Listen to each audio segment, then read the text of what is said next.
Hi, everyone. I'm Jeremy Merrin. I am a Northeast Regional Board Member of American Friends of Hebrew University, the US-based nonprofit organization that raises funds and awareness for the Hebrew University in Jerusalem. And we welcome all of those who are tuning in from all around the globe. The reason why we're doing this series is obvious to most of us. Every day we see the tremendous amount of false and incomplete information and lies that are being spread about October 7th and the current war that is fueling a frightening increase in anti-Semitic sentiment and incidents. Separating fact from fiction is challenging in today's world, and specifically in this current Hamas-Israeli conflict. All of us need to understand the history and the facts to be able to educate and debate the issues with those of us who have not taken the time or energy to educate themselves. In addition, it's important for all of us to understand how Hamas, the Palestinians, and the Arab Muslim world perceive this conflict. During these extraordinary and difficult days, we are fortunate and deeply grateful to have experts from the Hebrew University teach us and equip us to teach others. So now let me turn this over to Shai Yosipov, and we'll go from there.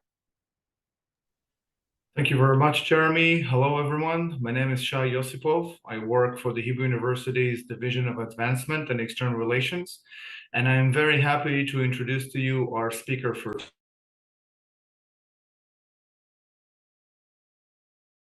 Dr. Lior Lehrs. Dr. Lehrs is a senior lecturer in the Department of International Relations and the Swiss Center for Conflict Research at the Hebrew University of Jerusalem.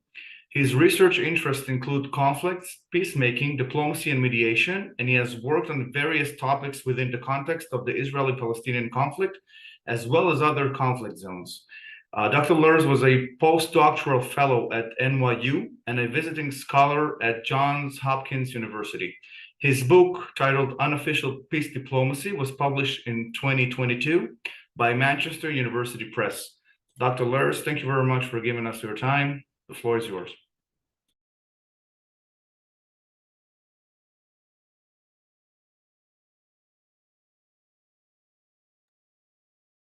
Thank you, Shai. It's great to be here, and thank you all of you for joining us in this event. I will just share screen.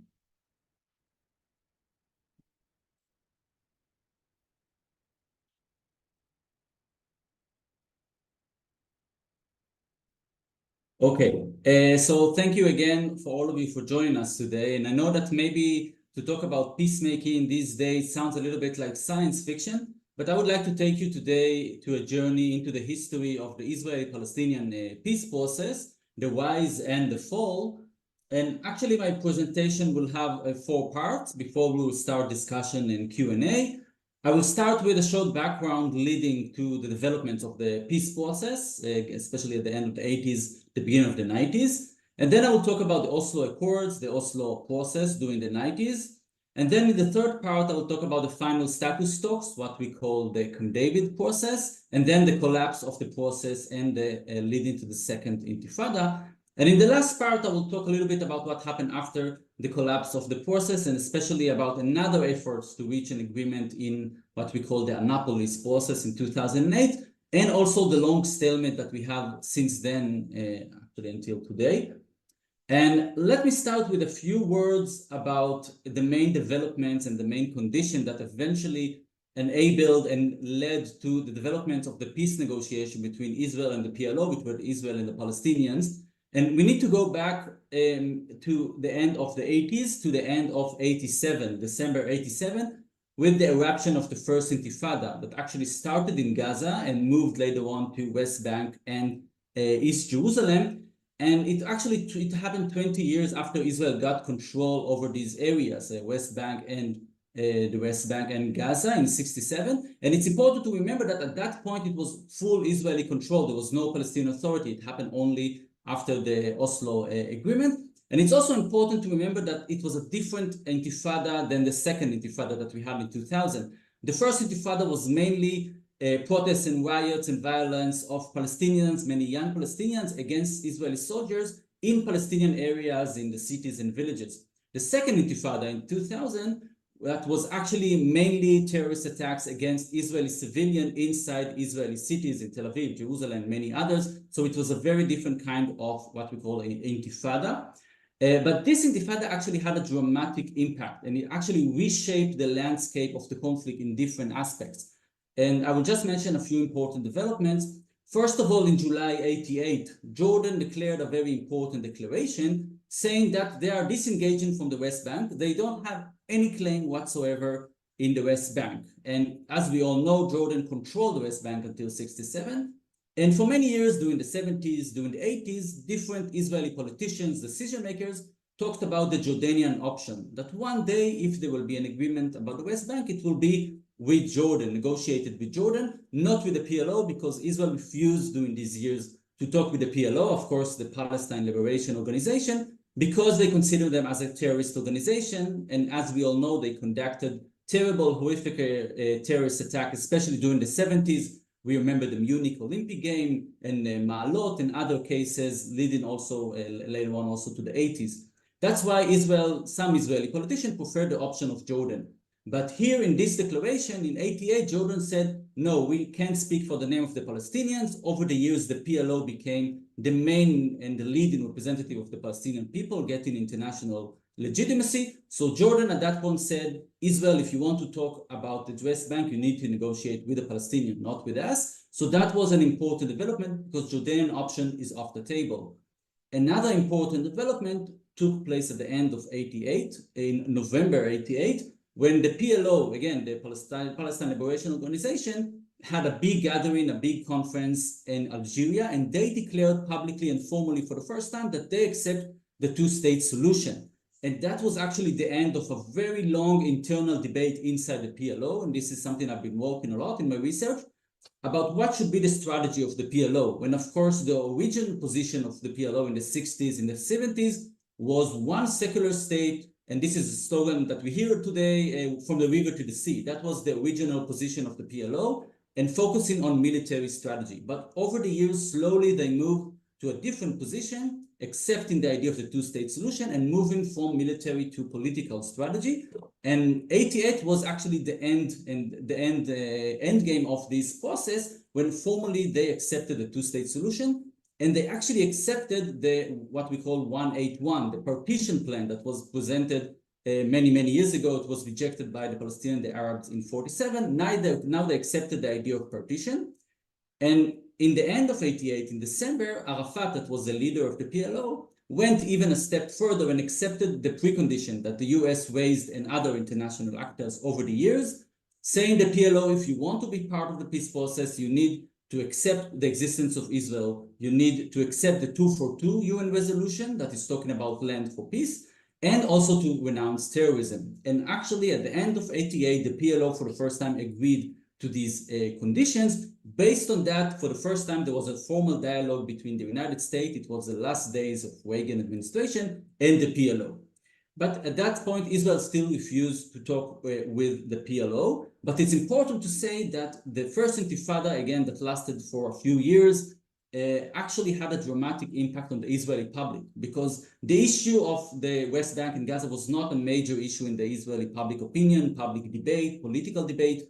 If you remember, during the 80s, it was more about Lebanon. And suddenly, this explosion actually raised more and more debate and question in the public of what are we going to do there, what is the end game for this area in the conflict, or whether we should talk with the Palestinian. And we can see also more and more support among the Israeli public with the idea of talking with the Palestinian about some kind of a model, some kind of solution for this issue.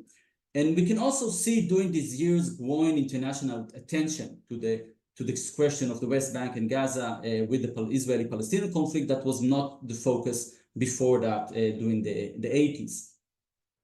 But that was not enough to push the parties to negotiate. It took a few years with a very important development that happened at the beginning of the 90s. First of all, of course, we need to remember there was a global changes at the beginning of the 90s with the end of the Cold War, the collapse of the Soviet Union. And I'm dealing in my research with peace studies and peacemaking and conflict around the world in different areas. And you can see that actually this global development changed many conflict zones and created much better conditions to start peacemaking processes in different places in Africa, in Latin America, in Northern Ireland, but also in the Middle East. So this is already an important development. And if you remember another important development in the region, it's also the first Gulf War, when Saddam Hussein decided to invade Kuwait, if you remember, leading to an international coalition led by the United States to stop him and actually to force him to get out of Kuwait. And this is an important development with implication on the conflict because of two reasons. First of all, it was a war for the first time. So most of the wars in the Middle East was Israelis against Arab countries in 48, in 67, in 73. This was actually a war when Israel found itself with other Arab countries in the same side, like Syria, like Egypt, like the Gulf states. And it seems that the Middle East is actually changing. It's not just Israel against the Arabs. And another important implication is concerning the Palestinian side. When PLO and Arafat actually did a terrible mistake, I think one of the worst mistakes they did, decided to support Saddam Hussein in this war. As a result of that, they became isolated around the world. And more important, the Gulf states, and especially the Saudis that supported the PLO, supported the Palestinian, decided to stop this support, leading to a very difficult crisis among the PLO, and also expelling a lot of Palestinian workers in the Gulf states that were expelled because of the PLO supporting Saddam Hussein. And that was, I think, one of the worst moments of crisis for the PLO. And another layer of this crisis is also because suddenly the PLO found that in the competition with another actor in the Palestinian sphere. If for many years it was only the PLO as maybe the only actor in the Palestinian political sphere, suddenly at the end of the 80s, 87, 88, during the first years of the Intifada, you have a new actor. And this is, of course, the Hamas movement that was created and started to challenge the PLO, started to compete with the PLO on who will be the leaders of the Palestinian people. And that was a big concern for the PLO. Now, next week, you have another session with Professor Abigail Jacobson, more to discuss about Hamas, but I will mention that two main differences. First of all, Hamas is a much more religious movement compared to the PLO that is much more secular. And another important difference is while the PLO was starting to talk about the two-state solution during the end of the 80s, the Hamas published the convention and talking about no option of any compromise with Israel or with the Jews, talking about a holy war, talking about a holy land. There was no place for any compromise, nothing but a Palestinian Islamic state. So we can already see the differences in this competition that will continue, as we know, for many, many years. But that was a concern for the PLO. And this moment of crisis actually pushed them to look for a political way, for a political process with Israel and with the international community to bring some achievement to the public. And it's also relevant from the Israeli context because more and more Israelis saw this that the Hamas is getting stronger. Suddenly you have another actor, not just the PLO. And even though Israel had a lot of problems and challenges with the PLO, the option of Hamas is much worse because many people thought with Hamas we don't have any option for dialogue. It's a holy war, it's a holy conflict, it's a religious conflict. There is no option for a solution. With the PLO, at least we can negotiate. Shimon Peres, by the way, that was back then an important leader of the Labour Party, he always said that I don't love the PLO, but when I'm looking on Hamas as the alternative, I became romantic because suddenly I'm thinking about the two options. I need to decide if we are not going to have a negotiation with the PLO, we found ourselves with Hamas, and that will be just an unending conflict forever. And that pushed the parties to think more and more about negotiation. And then just another important development was, of course, the Madrid conference, when James Baker, Secretary of State, I think a very impressive Secretary of State, was able to have a shuttle diplomacy, I think like Blinken is doing today, and trying to force all the parties to sit together in Madrid, trying to create a new political order in the Middle East, and actually bring in Israel, Syria, Jordan, the Palestinian, Lebanon, to sit together and to start a multi-track negotiation for the first time. And eventually there was no real progress when Yitzhak Shamir was still the prime minister during these years, 91, 92. But there was another important development, and this is the last important factor in this transition. And this is the political change that happened in Israel in 92, when Yitzhak Rabin, that was the leader of the Labour Party, won a big victory of election in 92, creating a Labour Party government. When Rabin, of course, was very popular back then, had a wide legitimacy because he came from the military. He was, of course, the IDF chief of staff in '67 war. And he was talking already in the election campaign about the option of an agreement with the Palestinian about autonomy and talking about separation between the two people. That was part of his election campaign. And as we can see, a short time after that, during 93, for the first time, Israel and the PLO will start negotiating, first secretly in Oslo. That is also a fascinating story for scholars on this issue of negotiation and peacemaking, and eventually reaching the agreement of Oslo that I will talk in a minute. But again, this is for everybody that is dealing with conflict and peace processes around the world, this is a fascinating case study. And seeing this picture that you can see here, the handshake between Rabin and Arafat, and I'm teaching the courses on the history of the conflict. For many, many years, nobody thought it could happen. We know that it was only the first step, but the fact that you have Israel and the PLO that refused to recognize one another. Israel saw the PLO as the worst terrorist organization that we will never talk with, and the PLO, of course, wanted the destruction of Israel. And they get to a point, and this is a fascinating analysis to see how it happened, reaching to the point that they actually agreed and started the peacemaking process and what we call the Oslo process. And of course, this happened in the White House. Now we are getting to the Oslo process and the Oslo Accord. Let me just say a few words about it, because everybody, of course, is using the words of Oslo as part of the internal Israeli debate, in Palestinian debate, international debate. I'm not sure if everybody knows exactly the details, but let me just say a few words about this agreement, and actually a few agreements, the Oslo Accords. First of all, the first Oslo Accord in 93, it's important to say that a very major element that was in this agreement, and I think that with all the problem and the challenge, and this is something that we can't deny, is the mutual recognition that took place between Israel and the PLO. And this is something that happened actually a few days before the agreement. It was an exchange of letters between Yitzhak Rabin, the Prime Minister of Israel, and Yasser Arafat, that was the head of the PLO. You can Google it, you can see the document. It's very short, in which the PLO formally recognized the state of Israel, and not just the state of Israel, but also its right to exist and to live in peace and security. That was the precondition of Israel to sign the agreement with the PLO, that the PLO will formally recognize it. And back then, that was a very important also for Israel, for the Israel international status, that the PLO and Arafat actually recognized formally the state of Israel and its right to exist and live in peace and security. And as a result of that, Rabin recognized the PLO as the representative of the Palestinian people. And that was another important step, because we know that recognition is always an important step when we are talking about conflict resolution. And in Oslo itself, it's also important, talking about the Oslo first agreement in September 93, that was not a final status agreement, and it was not a peace agreement like we signed with Jordan and we signed with Egypt. That was an interim agreement for 5 years. Actually, it was a temporary agreement that was supposed to be from 94 until 99. And the main idea behind it is that this is a very complicated conflict. In the literature, we call it intractable conflict. It's one of the most complicated and violence and related to identity and related to religion and identity and emotions. So this is a very, very complex conflict with long years and generation after generation. So it would be impossible to solve it just in one step.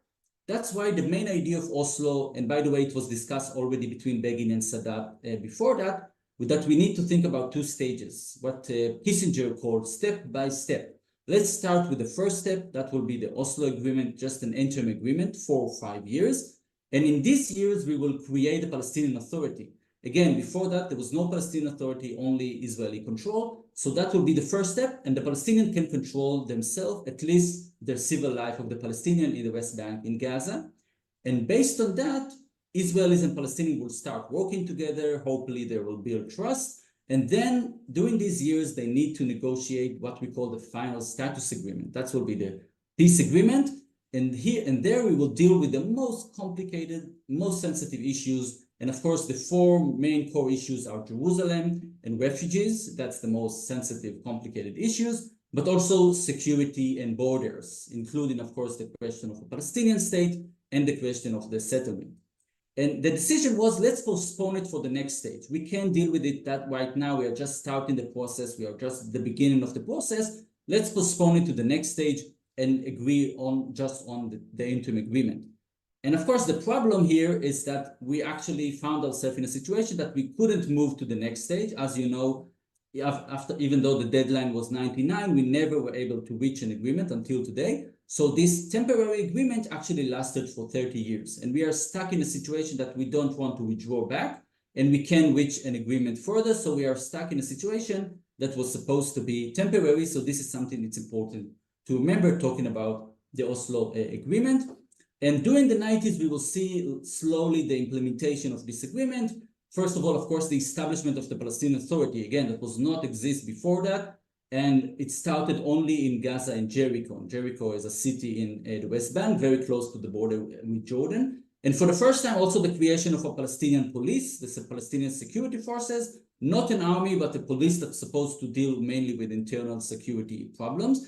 This is also for the first time in the history. Another important element in Oslo was the security cooperation. I think the issue that we are still dealing with today in the West Bank of keeping the cooperation, the coordination between the parties. And during these years, we will see the transfer of responsibility moving from Israel and the Israeli army and what we call civil administration, the Minhal Ezrachi, to the Palestinian Authority, that they will now manage the issues of health, they will manage the issue of education and religion and municipal issues and all the civil life of the Palestinian in the West Bank in Gaza. By the way, not in East Jerusalem, because again, that's an issue for the final status agreement. But that's the main idea, to start, again, the first steps and creation of the Palestinian Authority. Another important point talking about the Oslo process during these years is that the relation of Israel with different Arab countries really changed because of Oslo. Because some Arab countries said, we are not going to be holier than the Pope. If Yasser Arafat, if the PLO is now recognizing Israel's right to exist and in peace and security, it means that we can also start formal relation. And we can see during these years that the leaders of Israel were being in Paris for visiting Morocco and Oman and Bahrain, and started relation, even a secret relation with the UAE, and also opened an office in the Tunisia and others. So that was an important development also in the Oslo process. But the most important development in this context is the peace agreement between Israel and Jordan. And this is actually the second peace agreement that we had in the history after peace with Egypt. And it's important to say that King of Jordan, Hussein, back then wanted to do peace with Israel for many, many years. That was his dream. Israel and Jordan always had secretly very good relation. But it was difficult for Jordan to do that until there will be a progress between Israel and the Palestinian. And once Oslo Accord was signed and the mutual recognition between Israel and the PLO, the Jordanian king gave a green light and started negotiation peace, especially with Rabin, eventually signing the peace agreement between Israel and Jordan in 94. So that was another result of this process. And there was also discussion back then about the economic integration. If you remember, Shimon Peres was talking about the new Middle East, and there were different regional economic summits around the Middle East, in Morocco, in Amman, in Jordan, and others. But as we know, later on, once the process got into more and more political crisis, it also stopped the economic process. But there were many hopes and many dreams back then. And the second Oslo agreement that Rabin actually signed short time before he was murdered, and it was signed in September 95, again in the White House. That was an agreement that actually created a new map of the West Bank. And you will see it here in the map. And this is again, actually the map that exists until today. That was supposed to be just a new area, a new map just for 5 years, something like until 99. And I interviewed many people who negotiated this agreement. They said, we just thought it would be just for a few months. We never realized that would be the situation for so many years. But this is actually the map that exists for 30 years, because this is still the map of Oslo. I will just explain what we can see here. So this is what we call area A, B, and C. Area A that you can see here in green, it's actually the Palestinian main cities in the West Bank, Ramallah, Jenin, Tulkarem. It's something like 18% of the West Bank. And there is a full Palestinian control, security and civil control in this area of the Palestinian Authority.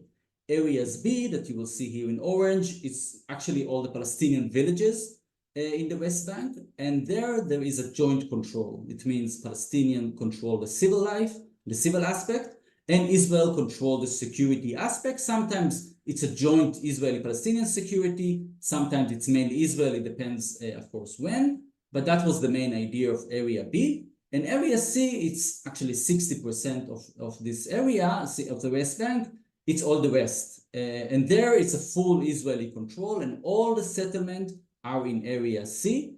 And this is another important element in Oslo. The idea was, let's talk about the settlement in the final status negotiation. Meanwhile, we are not going to touch, we are not going to do anything with the settlement. It will stay where it is. That was also a way of Rabin and Peres to get public support, to say we are not evacuating any settlement now. We will talk about it in the future. So it means that the settlement will stay, and that will be part of Area C. And this is, of course, an issue to negotiate later on in the final status negotiation. About Gaza, it's important to say that Israel, of course, as part of Oslo, evacuated most of the Gaza Strip, but there are still the areas of the settlement that was still there, as you know, until Sharon will decide to evacuate them many years after that. But during Oslo, it was still there, the settlement. You will see here the Gush Katif, the settlement of Netzarim, and here in the north. And the decision again was that they will stay there until the final status agreement. And it created, of course, a lot of challenges looking at the security aspect, because like Netzarim, for example, is in the middle of Gaza, in the middle of 2 million Palestinians. You have a lot of frictions and problem with the Palestinian Authority, and you need to have some security arrangement. And that was a big challenge, but that was the decision in Oslo, not to change the status of the settlement at this point. And I'll just mention another important part, and this is for the fact that after this agreement, you have for the first time an election for the Palestinian Authority, election for the president, and election for the parliament for the first time in the history.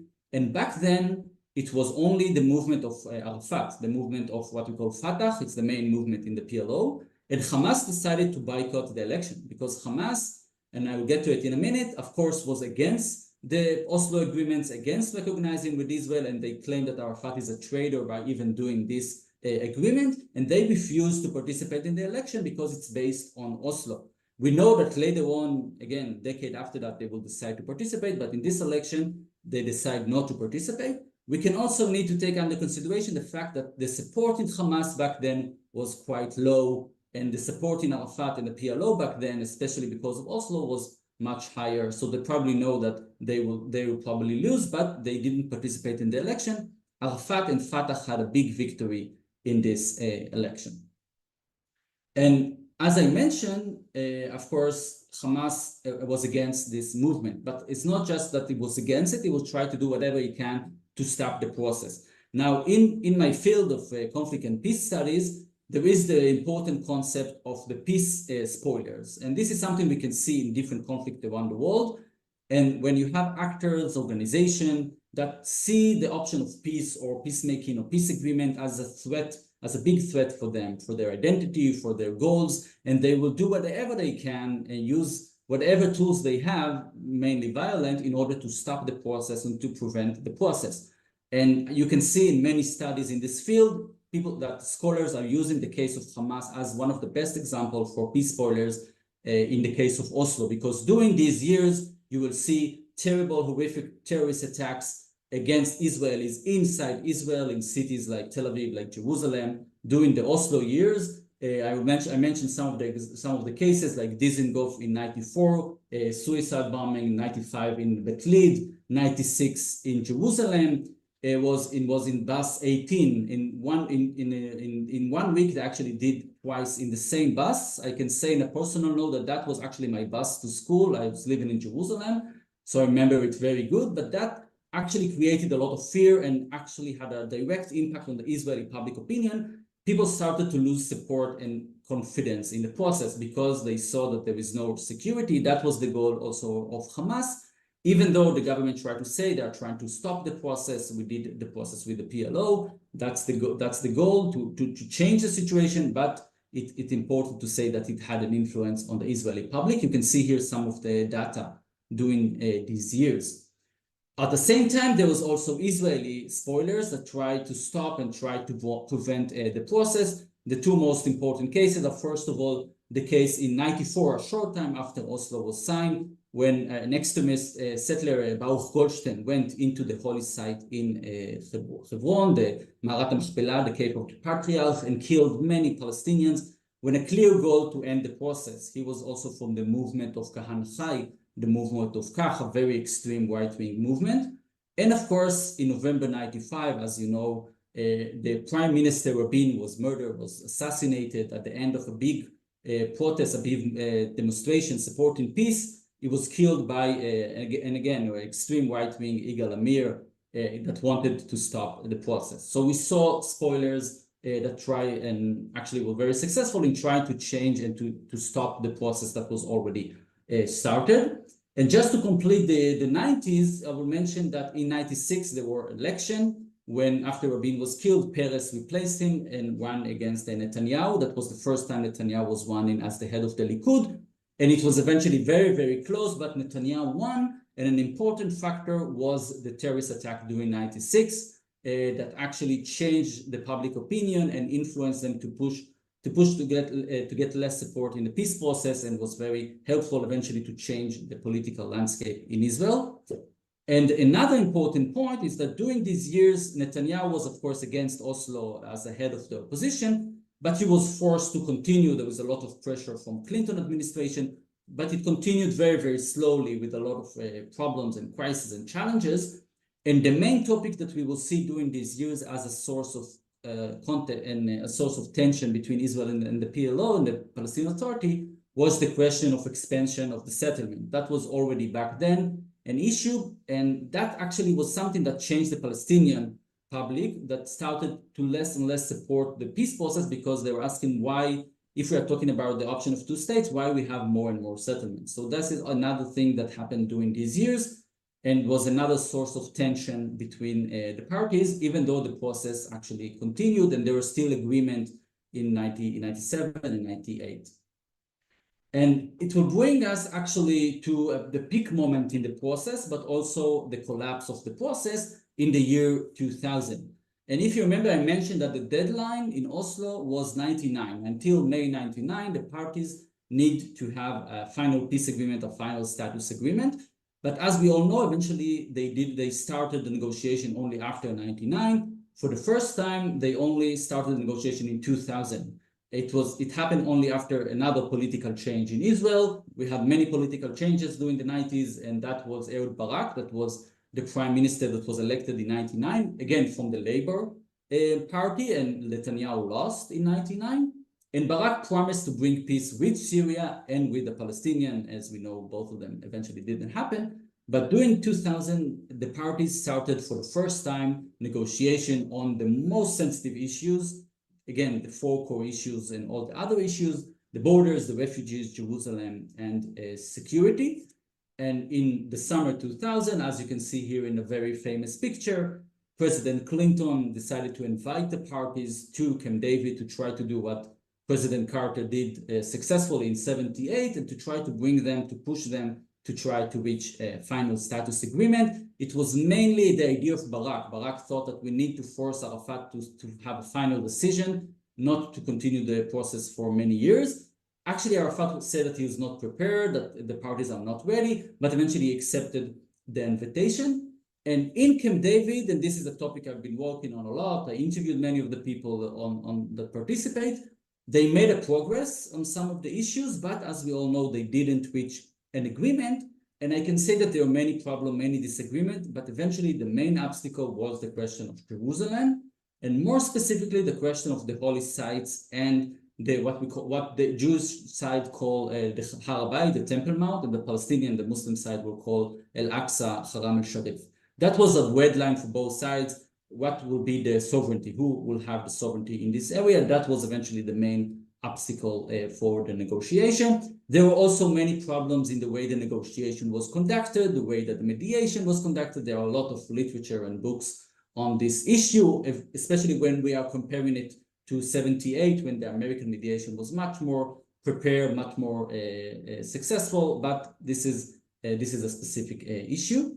But what we all know, that they didn't reach an agreement, and short time after that, in the end of September 2000, we can see the explosion again with the beginning of the second Intifada. It started after, the trigger was the visit of Ariel Sharon, that back then was the head of the opposition, in Al-Aqsa. It started with, again, in Jerusalem, in Al-Aqsa, but moved to Gaza and the West Bank, and actually continued for many years. The main escalation actually took time. It happened later in 2001, 2002. It was the worst year with terrible terrorist attacks, but it started already there. I will just mention that the peacemaking and the negotiation actually continued despite the Intifada. When Barak was still prime minister. He was prime minister until the beginning of 2001, until the election. And I will just mention another maybe last minute effort of President Clinton. And I must say that I think that Clinton was the American president that the most devoted to the issue of Israeli-Palestinian conflict. I think much more than the other president. And he also felt, again, according to interviews I did with people close to him, he felt that he had obligation to continue the legacy of Yitzhak Rabin that was murdered. And even a few days before he's leaving the White House, he said, let's try just one last minute efforts. And he tried to draft what we call the Clinton Plan, one of the most, I think, famous documents in the conflict. You can, again, Google it. That was a way to try to suggest some kind of a compromise solution for all the most complicated issues, try to reflect the long negotiation that took place. He came to the parties, he said, now you have a week to say yes or no. If you will say yes, we can move on to sign the agreement.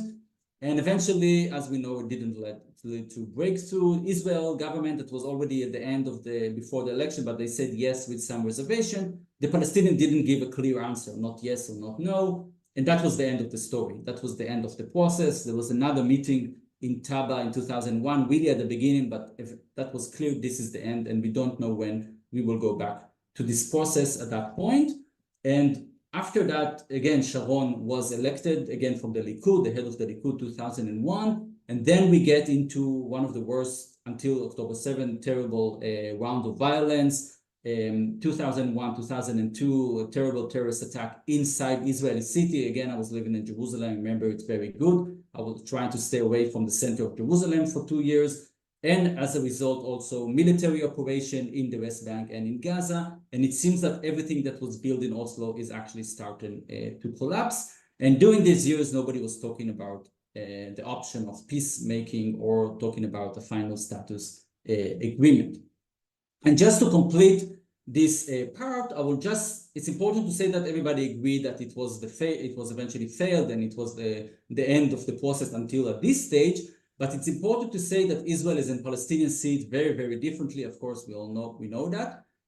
So it's important for me just to mention the narratives on the Israeli side and on the Palestinian side about the collapse of the process and how they see that. So first of all, very briefly, the Israeli narrative, again, I'm not getting to if it's true or not, but this is the main argument that usually you will hear in the public opinion, and then I will talk about the Palestinians, is that the goal of Oslo was to get more security, but that was not the result. We got the violence continue, the terrorism continues, so we hope for security, but it's not something that we achieved, at least not at the first years of Oslo. Another important argument is against Arafat, that Arafat failed to transform himself from being a terrorist, the head of the organization, into a statesman, and he was ambivalent toward violence, making an agreement, but also sometimes giving a green light to violence, and never tried to prepare the public seriously for peace, like Sadat did, for example, and continued to use some incitement. The Israeli argument is also that the limitation that we saw on free movement, especially also during the second Intifada, with what we call the security fence or the separation wall, was mainly in order to prevent terrorist attacks to come inside Israel, as we saw during these years. Another argument is that as a result of Oslo, the Palestinian, most of them, 90% of them in the West Bank and Gaza, actually control themselves. The Palestinian Authority actually control their life. And of course, the criticism of Israel against the PA, the Palestinian Authority, is that they are corrupt, they are not democratic. And the main narratives that we hear in the Israeli public that really change also the political landscape, you can see that very clearly in the last 20 years, is that in Camp David, we discovered that there is no partner. Again, without saying if it's true or not, I can elaborate on that in the Q&A. And also saying that even the Clinton blamed Arafat for this failure. And I will just say, you can see here in what we call the Peace Index. It's a public service that is being done every month. You can see that in the end of the 90s, there was almost 60% among the public opinion that thought that Oslo would bring peace, supporting the Oslo process. And after 2 years of the Intifada, you can see that it dropped declined into less than 20% that thought that Oslo can bring peace. So it was a completely dramatic change in the public opinion. Now, at the same time, we can see the mirror image of the Palestinian side. Again, both sides were disappointing and thought that we try and it failed, but from different reasons, from different narratives.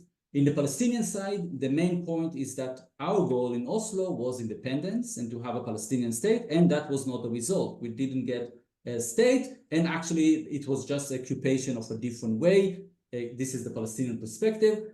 A major important criticism, of course, of Oslo from the Palestinian public against the leadership back then was the settlement expansion. They said if we are talking about two states, why we will see more and more settlement. You saw the data before that, and also land confiscation and closure and checkpoints.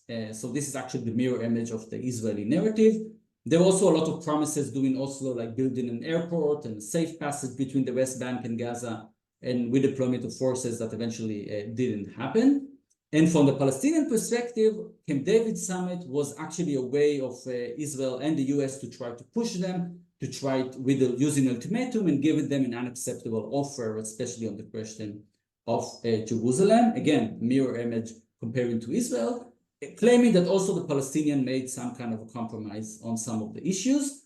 About the Intifada, the Palestinian narrative is that was the trigger for that was the provocative visit of Ariel Sharon to Al-Aqsa in the end of September 2000, and that was not something that was planned. It was really a public reaction to this visit. And about Clinton and about the US, the Palestinian argument is that the US actually showed that they are not an honest broker, they were not neutral mediator. And again, this is part, and there are many articles and literature about the different narrative and what we call the Reshumon, about how the different parties can agree that it failed, but they have, of course, different explanations.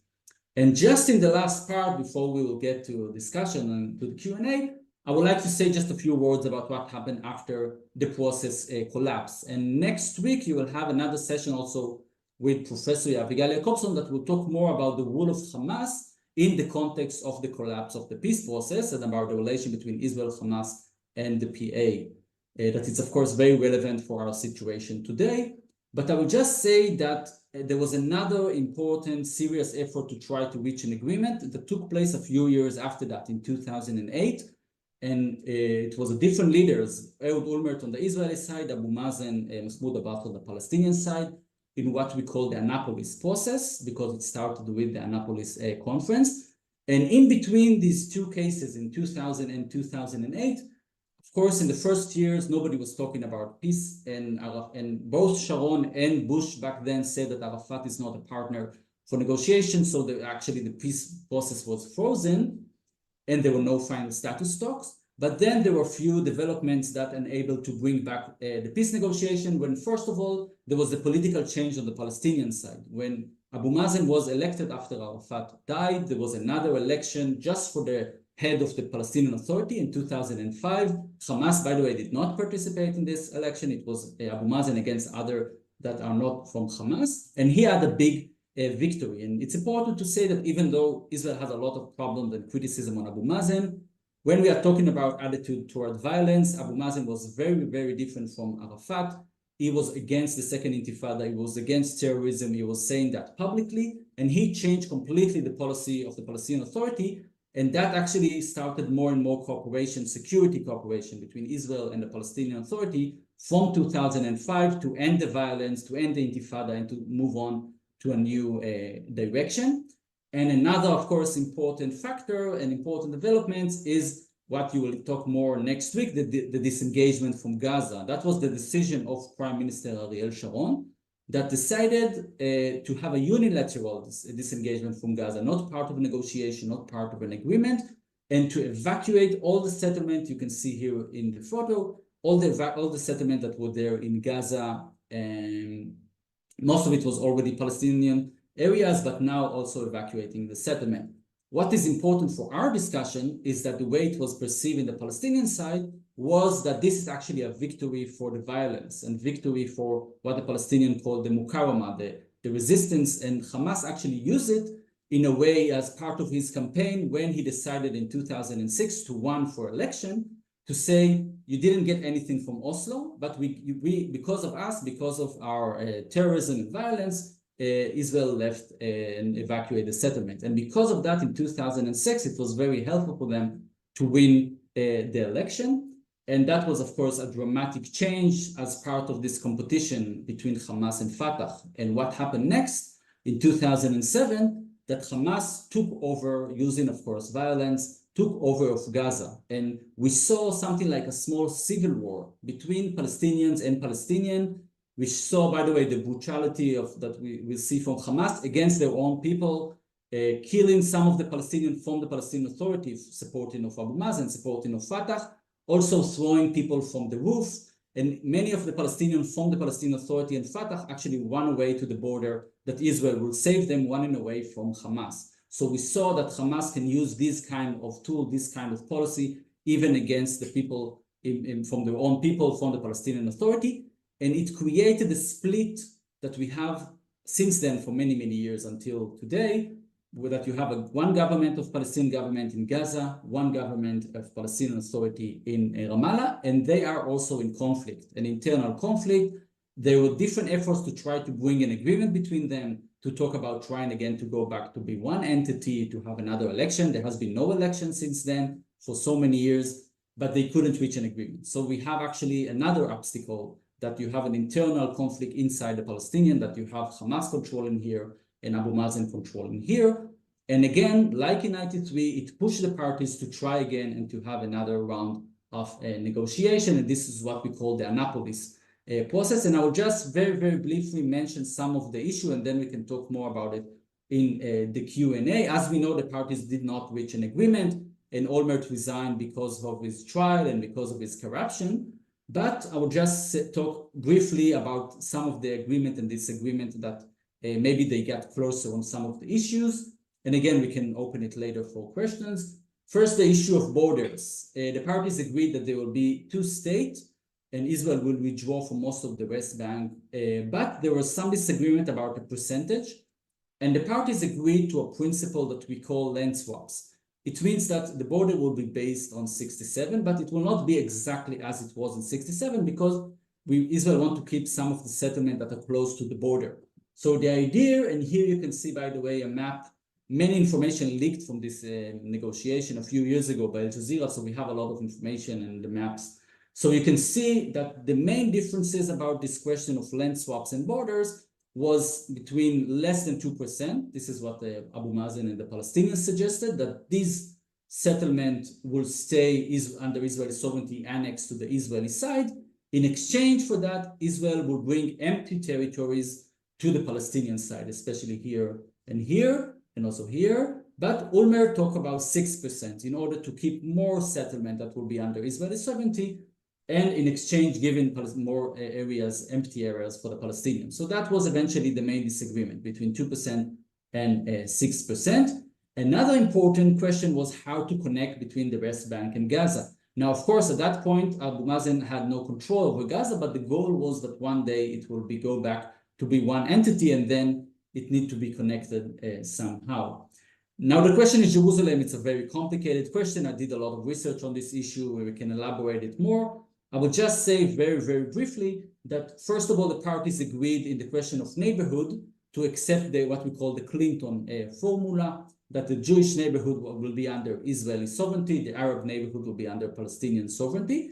But the main disagreement was about the old city, what we call the Holy Basin, and the holy sites. Again, the question of the sovereignty in the most important sites, the Har HaBayit, the Temple Mount, and Al-Aqsa Haram al-Sharif, the most contested place. That was the big disagreement. There were different creative ideas, maybe divine sovereignty, maybe international. That was the idea of Olmert, or maybe horizontal division. But this is a big challenge. And there was also the question if it will be physically divided or not, if it will stay as one entity or with open border. The question of refugees, again, a very, very complicated and sensitive issues. But in Annapolis, the parties agreed on some principles, that there will be an international commission that will deal with compensation, resettlement, and so on. And the Palestinian refugees, especially from Lebanon and Syria, will have a few options. They can go back to the Palestinian state that will create, to the areas in the land swaps. They can stay where they are. They can have third countries. But the main disagreement was about how many Palestinians will be able to go back inside Israel. Israel is, of course, against this idea, but this is the Palestinian symbolic right of return. So the discussion was about some symbolic numbers to show that there will be some Palestinians that can go back. Olmert was talking about 50,000. Of course, the Palestinians talked about a higher number, but that was the debate. And of course, Israel demanded that also the question of the Jewish refugees will be discussed, will be addressed. The Jewish refugees from Arab countries, from Muslim countries, and their lost property. This is an issue that also needs to be as part of this agreement. And of course, the question of security is a big concern from Israel, and actually Abu Mazen recognized that in the negotiation. The parties agreed that the Palestinian state, would be a demilitarized state without an army, with limitation on the security issues, with some international presence, maybe NATO or other international actors.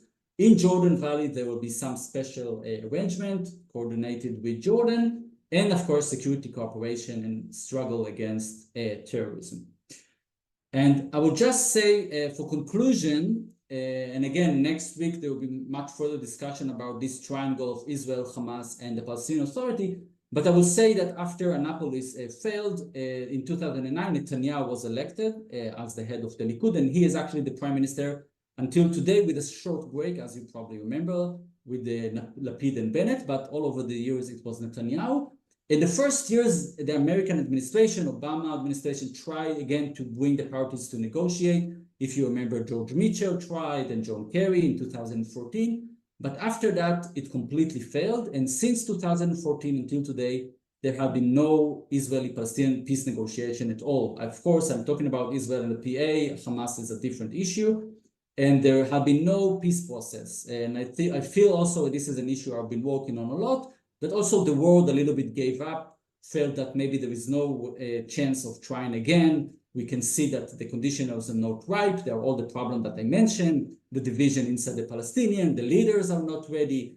There are so many problems, security problems and others. So maybe we need to wait for something the condition will be better. But we can see in the last years, there have been no peace process. I can say, by the way, personally, the difference between me and my students, I'm coming from the Oslo generation that everybody was talking about peace. It was the main discussion in the news, in the political discourse. There was always some kind of a peace negotiation. My students have no idea what I'm talking about. They haven't seen any kind of peace negotiation. They just saw the Abraham Accord, but no Israeli-Palestinian negotiation in the last year. So it's completely changed. And we can see also that the public support, both sides are completely not talking about peace, lost hope in this idea, the ideas that we tried and it failed. And also the support in the two-state solution is going down all during the last years. You can see here in the data, moving from majority to less than 50%. And if you will check that these days, it's even worse, it's even lower. And I would just say, and this is of course something that is still happening, that today we can see a lot of international diplomatic efforts. Blinken is coming here almost every week, trying to see how we can connect the issue of the post-war Gaza into maybe renewing the talks about some kind of a peace process between Israel and the PA, and trying also, and this is a very smart move, to connect it to the normalization issue with Saudis. But this is, of course, too soon to know. We are just in the middle of this process, but this is part of the question of the day after the war. Thank you very much. Thank you very much, Lior, for this very enlightening and very important presentation. I think that everyone can see that the issue is very complicated and the reality is very complicated. And I would like to dive right into the questions. We've had a number of questions being raised in the chat over the course of your presentation. So the first question is from Sarah Siegel, and she asks, from your perspective as a researcher of peace and the process of peace, is the possibility of peace in Israel more remote since October the 7th? Yes, no, why do you think that? So this is in one of the biggest questions that we are asking ourselves today. I'm trying not to predict anything in general. I'm dealing with the past. Even the past is complicated to understand, but I'm trying not to talk about the future, especially in conflicts, because we can see that usually if you ask me a few months before the first Intifada, nobody thought it will happen. If you ask me a few months before Oslo, nobody thought it will happen. So a lot of development, also, by the way, in other places, in Northern Ireland, it's something that it's difficult to predict. But I would just say that we can see now two main conclusions. On the one hand, some people say after the atrocities and the tragic and the horrific events of October 7 and after the war, that some people are now saying we are losing hope, we can't see any hope for peace. So maybe that's one trend, one direction. But on the other hand, I think some people are saying that was maybe a mistake to try to ignore the question of the conflict, trying maybe to manage, maybe trying what conflict management between Netanyahu and Hamas. Maybe we can't hide it anymore. We need to go back to deal with this issue. And this is, we can, if you want some optimism, we can use the example of the 73 war, the Yom Kippur War. And that was, again, a very tragic event that had a trauma for the Israeli public. It was something that was a long implication on the public, but actually it changed a little bit the perception on both sides, and it led eventually, gradually, to a peacemaking process between Israel and Egypt, with Kissinger first. Now Martin Indyk published a great book about these years, and later, of course, with Carter, bringing a peace agreement with Israel and Egypt. Nobody thought in 73 that will happen, and this is part of the theory we call in the literature the ripeness theory, that sometimes you need to feel that you're in a mutual hurt and stalemate, and maybe to try to change course and to try perception and to try to move to a different direction. But it's very soon. It's too soon, I think, to guess.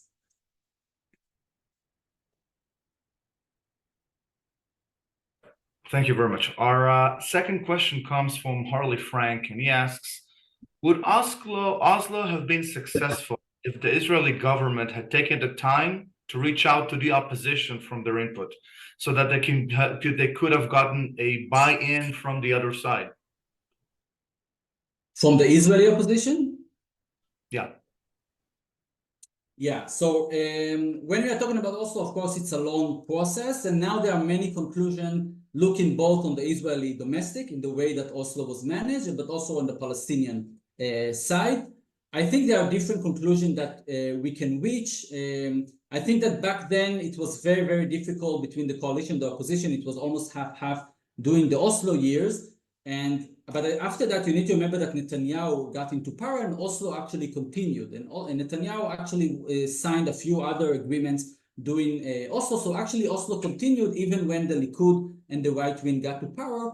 And we saw that there were actually some factors in the right wing and also Shas, for example, a religious party, that actually supported the process. So if you will see the surveys during Netanyahu years and you will ask what do you think about Oslo, you had a much wider support. As I showed, there will be a majority that supported Oslo, part of them coming also from the right wing, but eventually it changed after the Intifada. I would just say that one of the conclusions of Oslo related also to the issue of secular and versus religious people. The idea was that it was a very secular process, and especially when we are talking about Jerusalem and holy sites, it's a little bit problematic that it was only the secular on both sides, on the Israeli and the Palestinian side, trying a little bit to exclude the religious actors, the religious public. And I think that part of the conclusion after Camp David failed is that you need to try to make a wider camp on both sides. It cannot be, you cannot exclude the religious, you cannot exclude some of the actors, and this is a discussion we have in the literature about inclusive peacemaking process. And I completely agree that if there will be a new peacemaking process, it must be much more inclusive, and to see how we can bring more actors, not just Barak and Arafat or just these two leaders. It needs to be to bring more and more actors into the process. Thank you. Third question comes from Charles Stillman, and he asks, kind of short, is this the current illustration of the 100 Years' War that we're currently going through? If these days. Yeah. I think usually I'm teaching the history of the conflict and also the history of the peace efforts in the Middle East. It's always a question that you have patterns of continuity, that we are talking about the Tarpat in 29, we are talking about the 30s, we are talking about 48, and we are talking about today, and many things seems like we are in the same ground, moving from one thing to another. But on the other hand, if you are looking carefully, you can also see a lot of patterns that completely change. If you remember, again, I'm teaching the conflict starting in the 48, 49, 40, in the 50s. Nobody was talking with Israel. Nobody recognized Israel. The first peace agreement took place only many, many years after that in 79. Now the situation is completely different. Israel is in a different place. Israel had good relation, or at least formal diplomatic relation with many Arab countries. And even with the Palestinian, you can see that you have agreements, still not a peace agreement, but you have with the PA, still even some kind, even though it's a very difficult situation right now, some kind of security cooperation, some kind of coordination that you can talk with. So it's not in the same situation that we had, for example, in Talpat, when we have the Mufti, for example, in the 40s. So things change. And again, also with Egypt, nobody thought we can reach an agreement, and we had war 48 and 56 and 67 and 78. So many people have died. And now they're actually helping us try to negotiate with the Palestinians and try to help us in different ways. Of course, the very complex relation, but things are also changing. And now we are talking about the Saudis and so many other actors that we can have normalization. So things are also changed. But we have also, of course, the conflict that continues also with the Hezbollah and also with other actors. But at the same time, there are also progress in the question of cooperation and peacemaking. So to make it half optimistic, half pessimistic.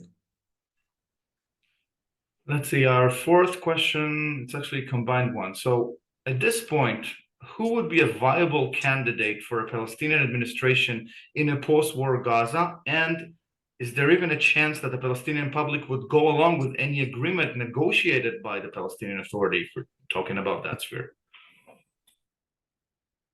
Yeah, so this is another complicated question that we are dealing with for many years, but now I think Biden administration is trying to deal with it, what they are calling the Empower, the Revitalize PA. So it's important to say, first of all, that the PA, and next week you will talk about it more with Professor Jacobson, the PA became weaker and weaker over the years because people feel that they are not relevant anymore, and they are nothing, the Palestinians are not getting anything from the PA. Also the question of corrupt, but also a lot of criticism on the fact that Israel continued, that the PA continued this security coordination with Israel, but they are not getting anywhere. They're not moving to a state. It's stuck in the same situation. And also the fact that Abu Mazen was elected in 2005, and there have been no elections since then. Is not getting younger. So there is a need for a new leadership. But on the other hand, as I said, we have the two options. If you are not taking Hamas, you're not taking the PLO, you need to create a new PA that will have more legitimacy, but also will recognize Israel and will be able to work with Israel, not to create a new threat.